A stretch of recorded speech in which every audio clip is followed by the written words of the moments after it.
Thank you for staying with us. So World Suicide Prevention Day was on the 10th of September. And commemorating this day, we have Dr. Maymunah Kadiri, a mental health advocate, founder of the Pinnacle Medical Services Limited, and co-founder, Hygis Consult Nigeria Limited, Optimal Performance Consult. She's a consultant, neuropsychiatrist, and a fellow of the National Postgraduate Medical College of Physicians to talk about its prevention and raise more awareness. Welcome with us, Dr. Maymunah, to the show. Welcome, Dr. Maymunah. Good to have you. There was a time we used to have you back to back, but you abandoned us. She has blown. You know, you've blown now. Blown so now. Because they don't blow now. They blown. So don't forget that you're You can see people that are saying that we are blown. No. We were in the beginning, no. How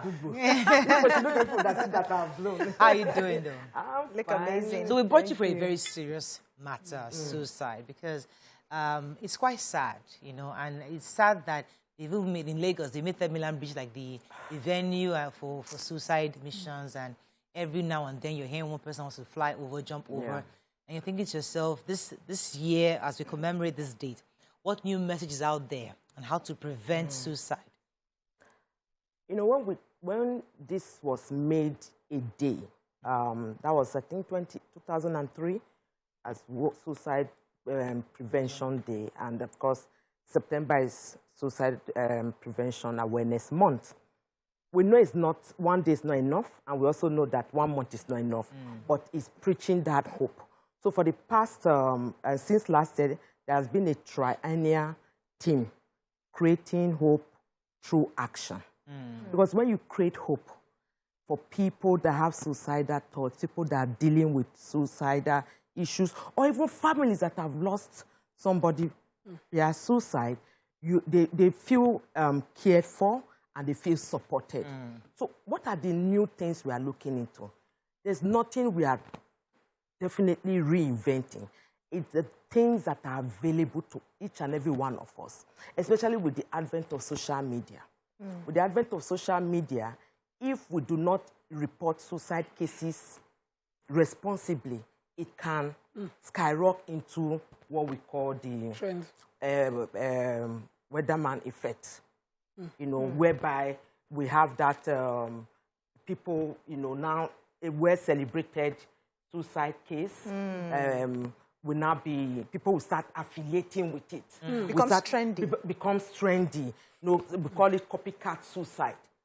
You know, and, you know, the time where Kate Spade died and Anthony Biden, at the same time, you started seeing people coming up. You know, was it 2 days ago they tried holding somebody? This morning a DJ died. That was reported. I think died last night or yesterday, but reported today. So you will find out that in these cases, in the next 1 week or thereabout, you keep seeing. It's not that we are having an increase. It's the reporting. It's the awareness. But of course, with COVID-19, the lockdown, the isolation, people are having that. And it was predicted. Effect. Yes, it was predicted. It was predicted. The effect of COVID-19 is going to be another pandemic. And increase in the rate of mental illness is one of the things that were predicted. Financial issues, increase in rate of mental illnesses. Well, you think in Africa we have resilience. You know that, these are when you go things. These are things that, small headache now you want to commit suicide. Small stress now you want to commit suicide. But Nigeria, now today, you have that thing. Listen, we're strong, we're black. We know we've got to cover. You know, we're very resilient people. Which of the generation is resilient? Because, you know, we're in layers, we're in different groups. At the time we were growing up, we had things to dissipate our energy. We had play, we had work, we had... But right community now, community, yes, we had family support. But now, everybody is more like on your own, mind your business, don't take my children's matter outside and all that. But help me, because I'm happy that you are a mental health advocate. And with your work, you must have come across a lot of people who were trying to heal from suicide. How can we better prevent it in a climate that people are not still open to accessing therapists? How can we better? The thing is that the greatest risk for completed cases of suicide is a previous history of suicidal attempts. And when we look into that and we look at who are the people that are even at risk, and that came to your question, like, why would we Africans and all that? Well-established cases are linked to depression and abuse of substances. But there's impulsive cases of suicide. People that are vulnerable, that are exposed, refugee, migrants, racism. Then those of us in Nigeria, poor financial status, poverty, relationship issues, crisis here and there that people cannot really, take, kind of comprehend. We are in a society where therapy is seen as if it's a taboo. And the moment somebody like you say, oh, my friend is Dr. May, there is already an assumption that there's something wrong with you. So I have friends even stigmatizing me. Wow. They rather call me my friend as against my doctor. Because once he said, you are my, Dr. May is my doctor, like, something don't do this girl. You know? So people don't go for therapy because of that discrimination, stigma, prejudice, attached to mental health, people living with mental illnesses and their families. And they just believe that these people can never recover. And these are myths that we are trying to break every day. And letting people realize that none of us, including those of us sitting in this room, have absolute immunity to having a mental illness. No vaccination that is in incubator, that is already done, that you can take and say, if I take it, I am not going to have a mental illness. It's for us to normalize mental health conversations by building a culture of compassion. Because when there's a culture of compassion, people can't speak up, people can't speak out, people will encourage help-seeking behavior and know that there's something wrong with you, go for help, rather than like, no. If I bring Nima in here, at the core of every help we hear is family. Very important. Which is what we had as Africans. So even though mental health or the mental health issues can be addressed in other clients by going to and see a therapist, here, once family comes together and shows you support, you get out of it somehow. In some, not all cases. Not all cases. But in some cases, your family comes together and they support you. So even abroad, they tell you, stay with family. So because we have that. So my point is that isn't our own natural, traditional way more effective than going to look for a therapist? Depends on the level. It's combination. It's better, healthier, cheaper, and more forward-thinking to have a combination. It's like putting spirituality and orthodox. Even studies will tell you that those that are more spiritually minded heal better and faster. So family is the core. We still need that family and social support, but that doesn't still take away the benefit of therapy if and when you need it, because we know that some of us are already sitting on the fence. We are coming from a family where there was dysfunctionality, there was divorce, death of one or both of your parents, trauma, child sexual abuse, and all those things. Or positive family is your mental illness. And it's not your fault. You are doing everything right. You are keeping sane, having good friends around you. You have a good job. You live in a good environment. You have a good car, and you still have a mental illness. You will start challenging your belief. How come I still have a mental illness? Because it's already encoded in your DNA because of the family history. That you have. Wow. Even from history, we see that Africans, there's a way not necessarily that we deal with suicide. So if a person commits suicide, they do the burial for where they bury. They will take him to the evil forest. So religiously, it is said that you commit suicide is a crime against God, and that hellfire is the destination. You never see paradise. So how do we change this conversation in these areas where it is important, so that the mindset start to see it as mental health issues? Because as we see now, a person who has some mental health issues might be seeing suicide as something beautiful because it's not sane. So how do we change that conversation? So the thing is, because there's religion, when you look at the wheel of wellness, there's financial, physical, emotional, psychological, spiritual, and all that. So you cannot take one away from the other. It's a combination of a 360-degree holistic human being. And so when people talk about when you die by suicide, you're going to hell, like, how have you gone there to see what is happening there? People that died by suicide never really wanted to die. I need to nip that in the bud. People that died by suicide never really wanted to die. They wanted the pain to go away. So that is why when you look at the warning signs of suicide, what was the person saying before he or she died? Oh, I feel like a burden. Oh, the rapture should take place now. Nigeria is one cancer. You know, this pain, especially those that have chronic pain too. Apart from people with mental illness, people that have chronic pain, what are they saying? What do you see in the person? Does it become aggressive, all of a sudden irritable, feels humiliated, depressed, anxious, or the behavior of the person, visiting and calling people to say goodbye? We've seen people that died by suicide that actually did their funeral without you knowing. Gathered friends, celebrated, then in following morning, is the person sleeping well, sleeping too little or not too little? Or is there an increase in the rate of alcohol or substance abuse? So when it comes to this spirituality thing, it's for us to change this narrative and let people know that they did not intend to die. They wanted the pain to go away. Well, how do you help somebody who has bipolar issues? Because I've heard of suicide. 1 second they are here, they're there, they're all over the place. 1 second I'm suicidal, next second you are doing something else. And yet you as a family thinking, how do I help this person? There's treatment. Most medical conditions are treatable, not curable. We have to understand there are certain things that, if malaria, we have not cured it now. Yeah. All of us, we treat malaria. These days, we don't even do tests. When you are feeling some, I think it's malaria. Even if it's not malaria, because even if your blood the best practice for malaria is go and do tests. But no, we'll go to the doctor. I have malaria. I know it's malaria.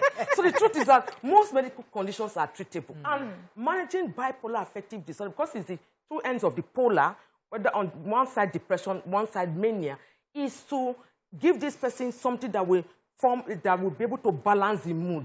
So that is why they give them what we call mood stabilizers.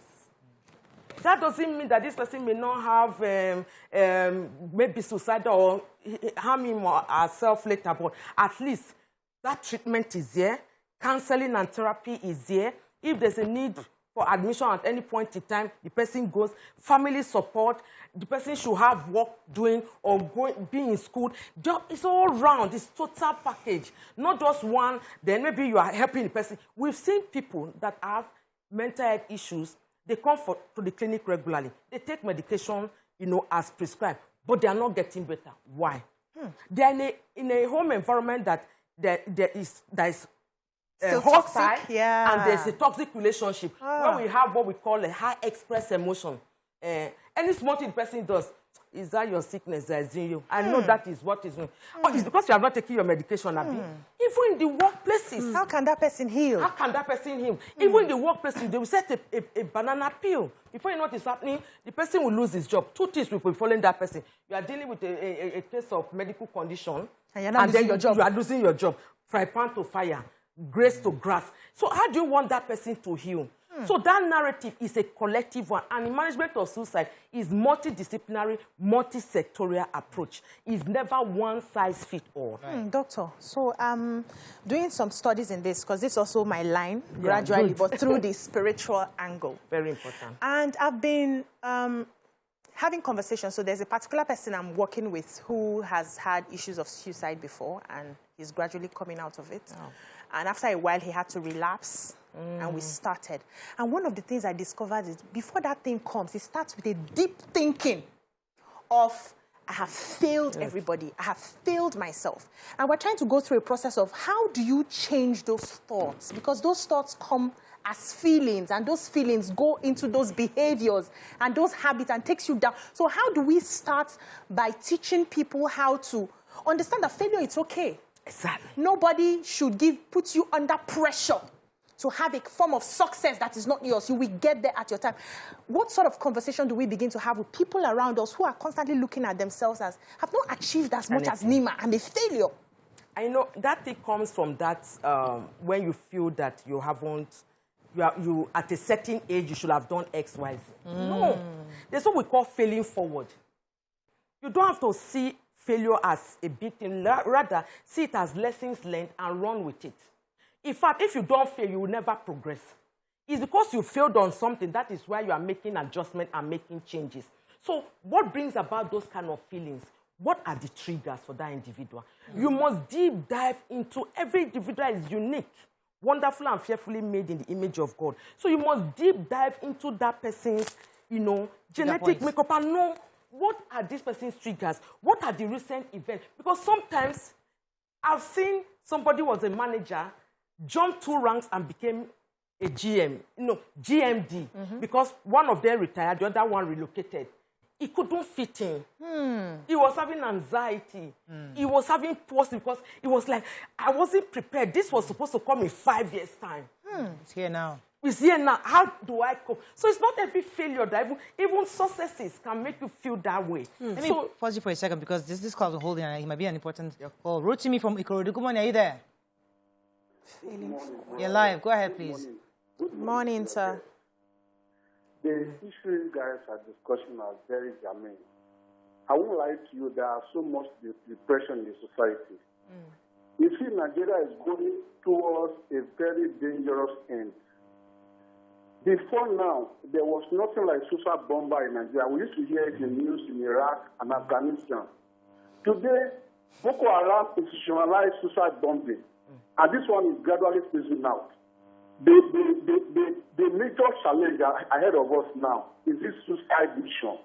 The suicidal, third-mainland bridge, and every other thing that you have seen. People die every day on suicide in their rooms. People buy snipers, 1,000 naira and drink it. This thing happens. The government needs to change the mindset. The government needs to change policy on how to empower youth, especially the undergraduates. There are so many parents who can't pay their school fees. So many of them are at home now with their parents. They can't cope with the society, with the current trend of the economic hardship of the country. A lot of people have breakup. A lot of people have so many things that you can't mention.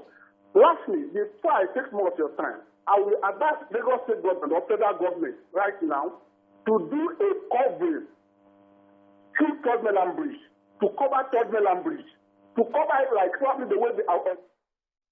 Thank you, Rotimi, suggesting.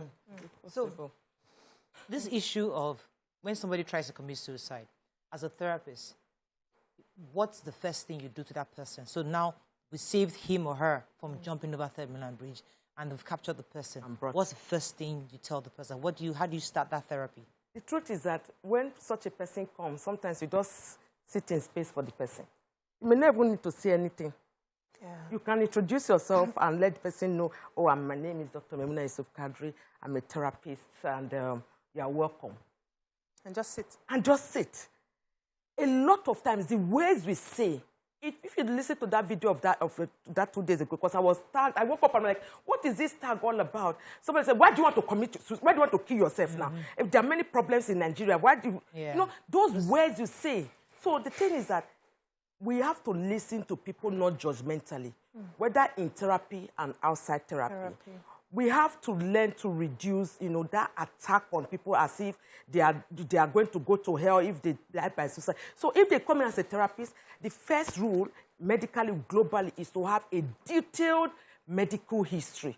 Because we want to elicit why that person even came to that stage of, I'm feel hopeless, worthless, I'm done. Why? Why did you... When there are options, when there are other things you can do if you are feeling down and out, and if you are able to nip that on board, it's easier to manage. Right. And that's why they said the most established reason why people try to kill themselves is depression and substance abuse. That doesn't necessarily mean they are only those ones.